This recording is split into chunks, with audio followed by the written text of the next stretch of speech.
Hello everybody, this is Steve Grizzetti, co-founder of MoviePix.com and author of the MoviePix.com Guide to Adobe Premiere Elements. And here we are in Premiere Elements. And one of the coolest tools in Premiere Elements is a motion tracking tool. That's a tool for actually following a person or an object around the screen. So this man walks through the scene, and we're going to follow him through the scene and then attach something to him that will actually follow him as he moves from right to left here in the video frame. So let's pick the point where we'd like this to start, and this is a good spot right here where we can identify him by his shirt and by his face. And with this clip selected on our timeline, we'll go over to the tools over here on the right hand side and select motion tracking.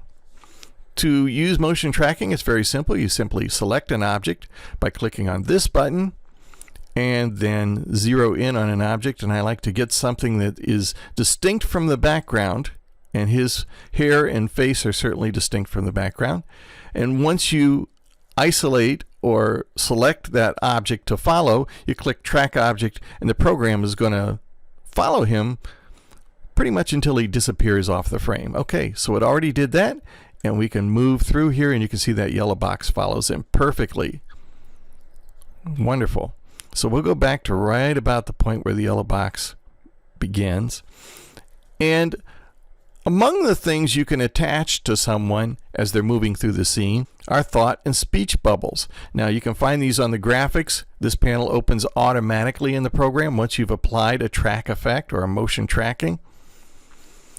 And thought and speech bubbles is one of the many categories of little cartoons that you can use in your video. So I'm going to select one here. I'll select this one over on the right. It's just a round bubble. You notice it has the indicator on here for download. So once I select it and use it, it's going to take a moment to download to my computer, just a second or two, and install. So I'll drag it here from the panel right onto the monitor panel. And when I let go,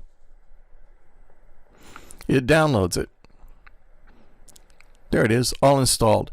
Now once I use one of these little cartoon thought bubbles or speech bubbles, a panel opens up where I can type in some dialogue. I hate walking, for instance. And when I click that, that will appear inside the bubble. I hate walking. Now it's not really centered in there, but it will do the job. We have our man selected. I'm going to attach this to him, and now you'll see that object will follow him as he moves through. I'm just sort of scrubbing along here. It's over his face. Maybe we can adjust the position of it. There we go. That's perfect. I hate walking. Now, a lot of times you'll add words to these thought or speech bubbles, and the words are too large or too small or off-centered. You can make adjustments to those. So let's get out of our motion tracking by clicking the Done button. And you notice on my timeline that the thought and speech bubble appears as a title on Video Track 2. So I can edit it just like I can edit any title. Going to double click on it. That opens up the title adjustments area. Now this looks large. It's only because it's in editing mode. Once we finish editing it, it'll shrink back down to the size it is when we added it in motion tracking. So the first thing I want to do is select my selection tool and just drag this into position. I'm going to double click on it to select my letter tool, and I'll drag over the whole thing. Now once I've selected my text, of course, I can add a different font. I can change the size of the font. And of course, using the selection tool, I can change the position of it. So that's very nice. We could change the color of it too. Matter of fact, let's do that. So with the text selected, we'll go over here and change the color to black. And that looks more like a speech bubble. Now we'll get out of our title adjustments area just by clicking on the timeline. And there we go. Now we have a nice speech bubble that's actually going to follow the guy through the scene.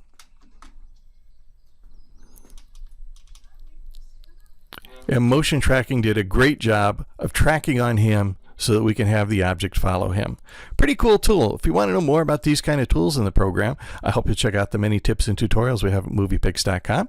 If you want to know everything there is to know about the program, check out the MoviePix.com Guide to Adobe Premiere Elements. I'm Steve Grizzetti. I wrote the book, and I hope to see you again real soon. Take care.